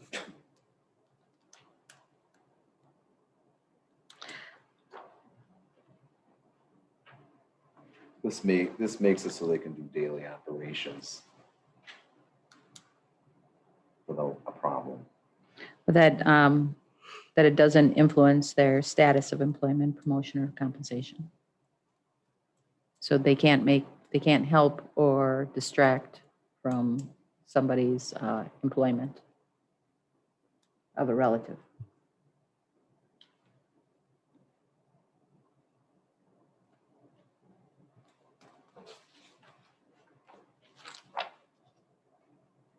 tried to get in the second paragraph, everything that was requested on what happens if it's a department head, what happens if it's an administrator's relative.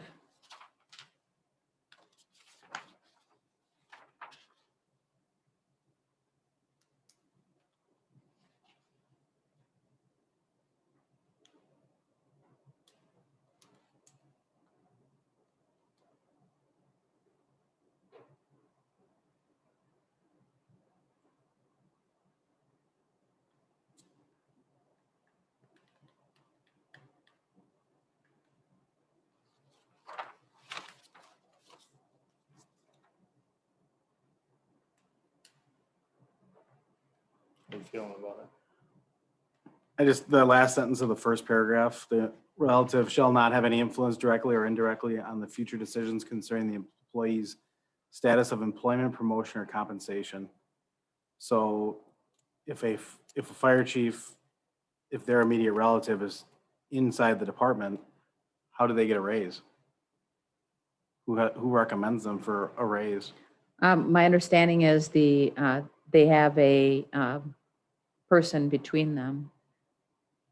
Doug, can you tell them the status between the, Well, like another chief in between there? most of the raises and all of that's always been established here by the town board anyway, and given to them as far as setting a rate. And this is more for that you can't show nepotism or favoritism over an employee through promotion, compensation, without other people getting involved. You know, and actually this is like the third version. There was another version that was more wordy and more complicated, and you and the attorney both said you're getting yourself in too deep. You can't do that. You got to get to where there's some movement in here. So, I mean,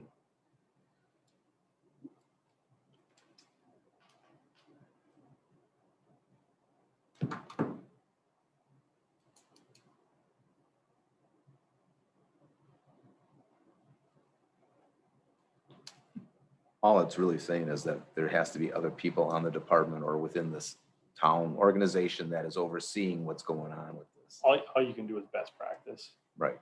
I mean, You can't foresee every possible situation ever. and that's why, like the first one, I know the first one I wrote was twice as long as this, and it had all this stuff, and it was way too clumsy, too cumbersome, and it was modified and it was come back, and we talked about it. And I don't know, I think it does kind of deal with everything that would be an issue.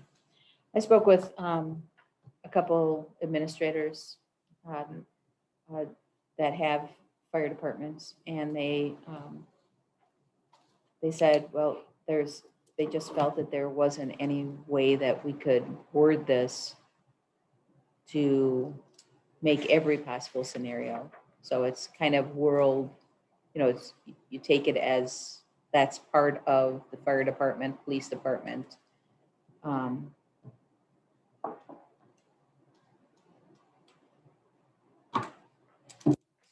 So, sorry. Do you feel comfortable with it, Mark? Yep. Doug, you're comfortable with it? Yeah, I am. Becky, you're comfortable with it? Let's put that comfort level to a vote. All in favor, say aye. Aye. Opposed? Vote was good. All right. Motion carries 4-0. Item B, discussion necessary action regarding employee benefit manual update. All right, so the employee benefits manual, I made the changes that were discussed in the May 24th meeting. And I've had employees had time to review those changes, and they're reflected in this document. So we added full-time on page 8 to specify that the vacation is a benefit only to full-time employees. We allowed on page 8 the accumulation of vacation immediately when the employee starts. Remember, I had them wait 6 months, but the accumulation starts, but then we specify that after the 6-month orientation that they are able to start taking their vacation that they have earned. And I changed the chart to depict that, that discussion that we had on May 24th. We made some small grammatical errors throughout the manual where we found them, and then removed personal days. Those were all the things discussed.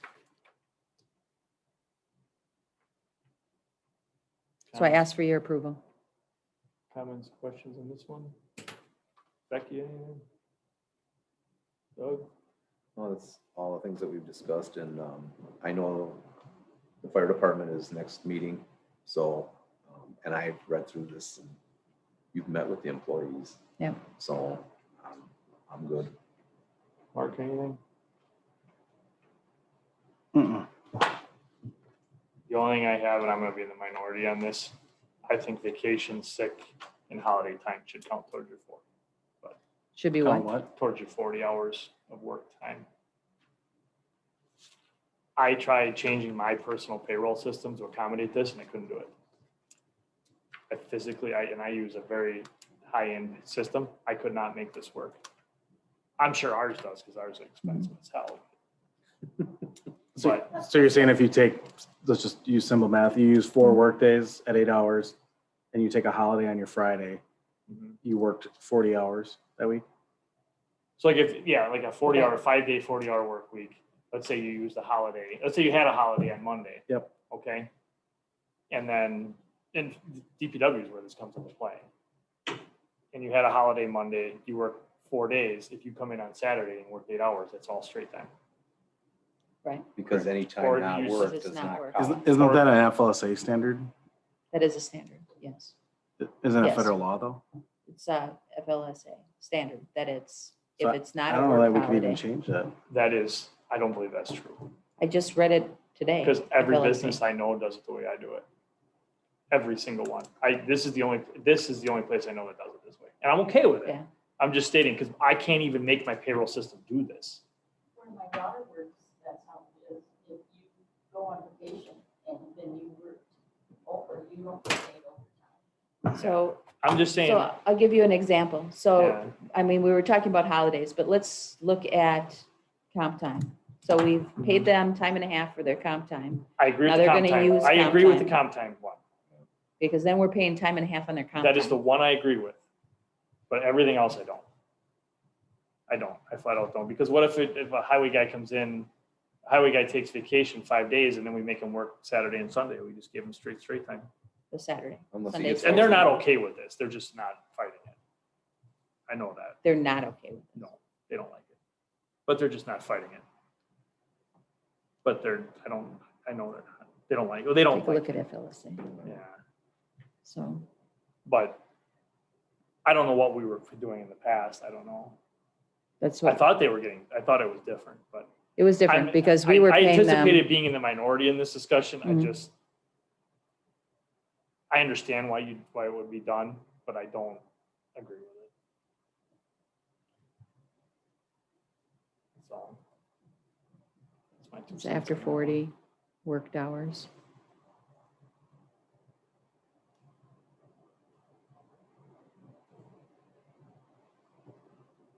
I just looked at that today. I'm not I saying, thought it- I'm I not thought I saying you read it. can't do it in any way, shape or form. I know you can do it. I'm just saying I don't agree with it. And And I it's- don't and have it's- a and problem it's- changing it if that's, Yeah. if And that's the it's- board's. Some of it is certain circumstances. You know, like if somebody's sick on Monday and Tuesday, and I don't think this is gonna happen, what I'm about to describe here, because we have honorable people here, but if, like, let's say somebody worked Monday and Tuesday, or was sick Monday and Tuesday, that's 16 hours. And then you had Wednesday, Thursday, Friday, and a different administrator says, well, you gotta come in on the weekend and do your work. And now they gotta come in and now they're getting paid straight time, but they just technically, Or they just don't take their sick time. right. But then you never use your sick time. I mean, we can I do it also, either I way. also do not have sick time by me. We just Yeah. have PTO, Mhm. which is different than what Right. it is here too. Mhm. So I mean, I acknowledge there's some differences there, but we do count holiday towards your OT end of it, just because, well, number one, it's hard to keep people. That's for sure. But Did you do FLSA and hours worked? Yeah, I'm looking at the Department of Labor Wage and Hour Division fact sheet. Mhm. And they define it as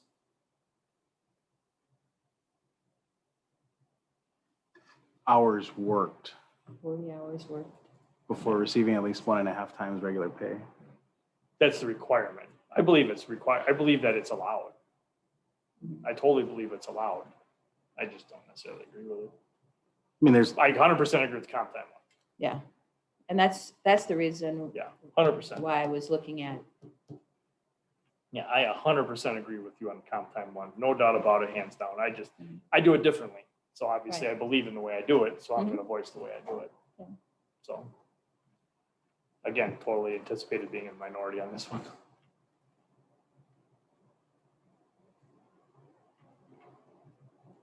I think our DPW is where it could really, and it's The fire funny because doesn't. they talked to me about the 80 hours, but they didn't say, hey, I It's- don't like the fact that, I think that's one of those things where one spark ignites the fire. Do they realize it? I mean, they've had. this. yes. Yeah. I mean, I've talked to them about it.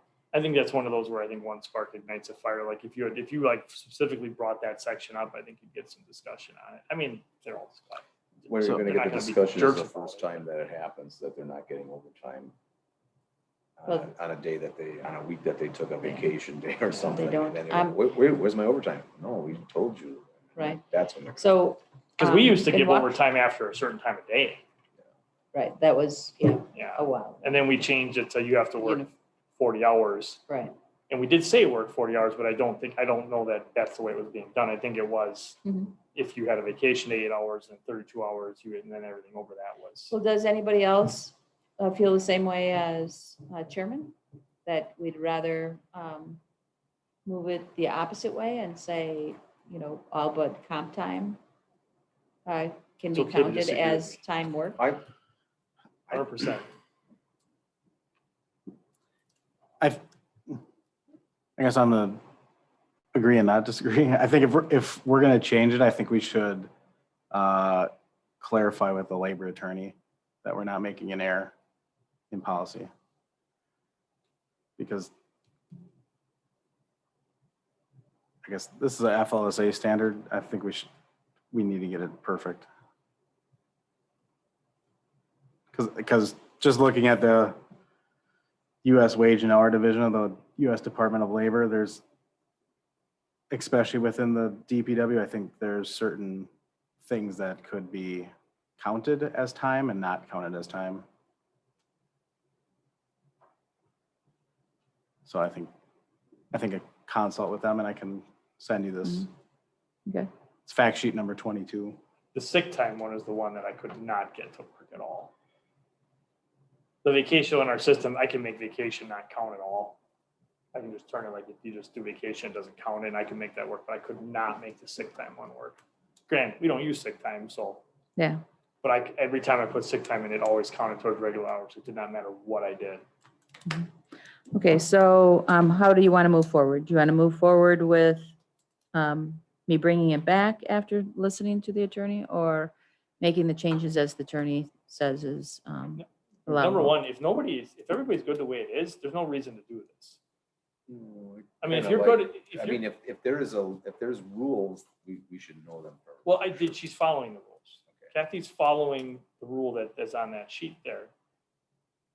And like I said, I believe that is what the law says. It's just, what have we done past practice, which I don't, I guess. I think we were doing it the other way on some of it, because I think the Some of DPW it guys was. were making overtime. If Well, they took on a Sunday. vacation day, or if they working Saturday and Sunday. And this is really where this is coming in, is the DPW, to be honest. I mean, Mhm. I don't think you're gonna They see used this to in the make office overtime too if they often. came in before 7 o'clock. Right, Any hours before 7 was overtime, no matter what, Yeah, that's not in the book anymore. you know. I mean, yeah, we took that out a long time ago. Yeah. Yeah, I mean, past practice is allowed to evolve. You're not forever stuck in concrete Right. boots because of decisions that were Some of this. made that comes- don't fit your operations anymore. We just have it where now I mean, what would be the benefit of an employee? Like, let's say you have a DPW worker. Like now, we never used to let DPW workers take vacation. It wasn't allowed between certain Yeah. days. Now certain we do. months. But let's say there's one on vacation Monday through Friday, while all of a sudden Friday at midnight, we're saying, well, there's a snowstorm coming, report to work, and then they work 16 straight hours and there's no OT there at all, and it's on a weekend. Yeah, it's Yeah. legal. Well, if they work on Sunday, it starts their The next week. Or let's starts say their it's- next week. It's but I mean, only if it's- Saturday. You can work 16 straight hours, Friday till, it's 24-hour day. I mean, they could literally work Friday, Saturday. But 1 wouldn't you o'clock just to- not take your vacation then? Because we're talking about 40 hours. So if you took 3 days of I don't know. vacation and then you worked 40 hours the rest of the week, You get your vacation you days back. you get your vacation days back. Yeah, why would you put your vacation days in? Yeah, you wouldn't put it in. You put in your 40. You just put it in on different days. You could take it as comp time, as time and a half, couldn't you?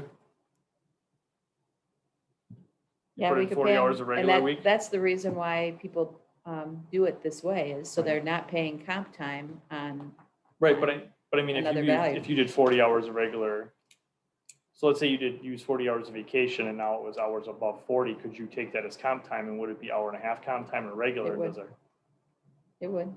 So that would be. So you'd be getting, yeah, I don't Okay. know. I didn't mean to hold things up with this. I just wanted to, it's a feeling I had and I need to voice it. Mhm. So do we want to move forward with me clarifying it with the attorney? Or do we want to move it forward the way it Yeah, is? It's okay if I you think- don't, man, don't. No, I think we have to, because do we have FL exempt employees? Or are they all FLSA? The only exempt ones would be the department head.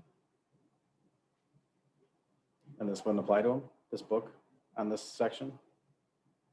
The exempt ones? Yeah. Yeah, it does not. So because they're expected to work more than 40 hours normally, they don't get overtime. If they work 35 hours, they still get paid 40. If their salary, department head. So it doesn't affect them at all.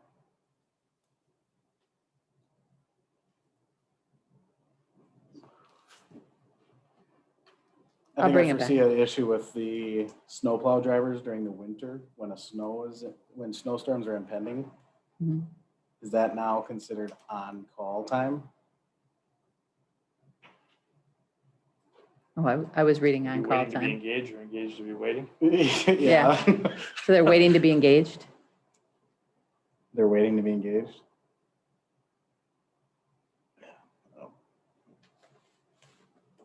I hate to open the Pandora's box on that one, but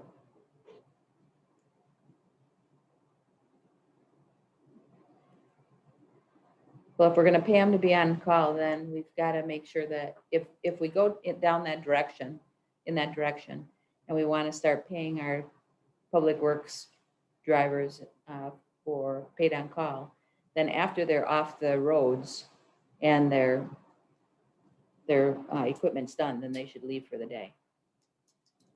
Because what we have now is they're working their nights and then they stay all day for 8 hours in the shop. Yeah. Instead of, they put in 8 hours ready or 12 hours. Now the day starts and then they sit for another, so then they're in there 20 hours. Right.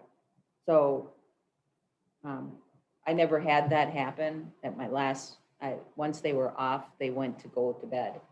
So if they were plowing all night long, we didn't have them sitting in the office, I thought Trying he to keep does them let busy. Go home early if they come in real early. If they But came some in, of them would go home, don't I'm they? pretty sure they It's- do. It's rare. It's very rare. They stay.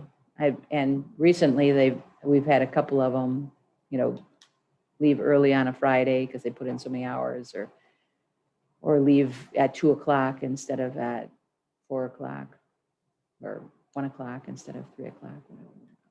But I think if we're starting to look at paid on call for our DPW, I think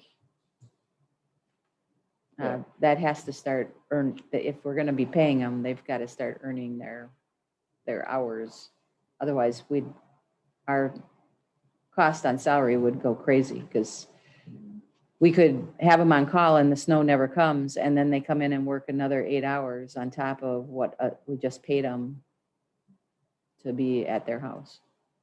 Part of the lucrative part of being a plow driver was fact overtime. I mean, that's what it was. That was the appeal. That's Right. not necessarily keeping people on an hourly wage. It was more the plowing overtime.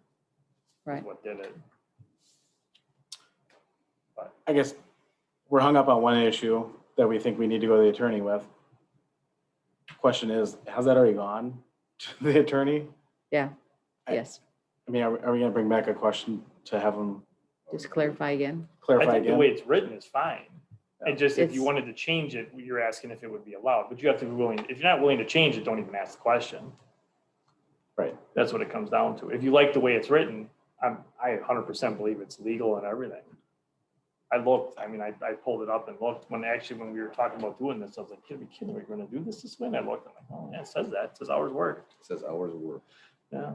And that's what it said in our old manual too, was hours Right. work. It's just, And that's when I went into my payroll system to try and look. I'm like, I can't even make this work. And again, I can on vacation if I turn things on and off, but I couldn't on the sick time as much as it's a national pay system. mhm. But I'm private business too, not public end of it. It is.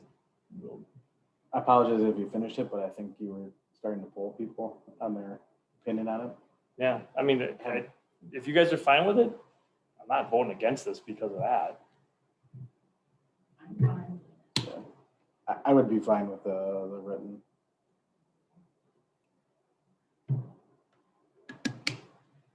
The only reason I questioned going to the attorney when he did is it legal? But if you're telling me that this is legal and this is the way it The way it's is, and the written, attorney already it looked is. at it, It is yeah, legal. I'm fine. I agree the way it's written is legal. Okay, well, then- 100% then I'm agree. fine with it. I'll make a motion to approve the employee Yep. benefits manual with and to incorporate changes made from the May 24th discussion as presented today. I'll second it. Motion made and seconded. Any other discussion? I had one other thing. Kidding, I'm kidding. I should have had the camera ready when I said that. Just didn't want me to put it over there. All in favor? Aye. Opposed? Motion carries 4-0. Item 12 is a closed session. We haven't had one of these in a while. Pursuant to Sorry. Wisconsin statutes 19.95 per E, for the purpose of deliberating or negotiating the purchasing of public properties, investing public funds, or conducting other specified public business whenever competitive or bargaining reasons require a closed session, more specifically regarding Brian Builder's offer to purchase parcel within Lisbon Business Park East and proposed contract with both for special projects planning services. We would be looking for a motion to go into closed session. So moved. Is there a second? Second. Moved by Mark Moon, second by Doug Brown. Roll call vote, please. Chairman Osterman, Aye. Supervisor Lumen, Aye. Supervisor Brown, Aye. Supervisor Flossbacker. We're in closed session at 8:34.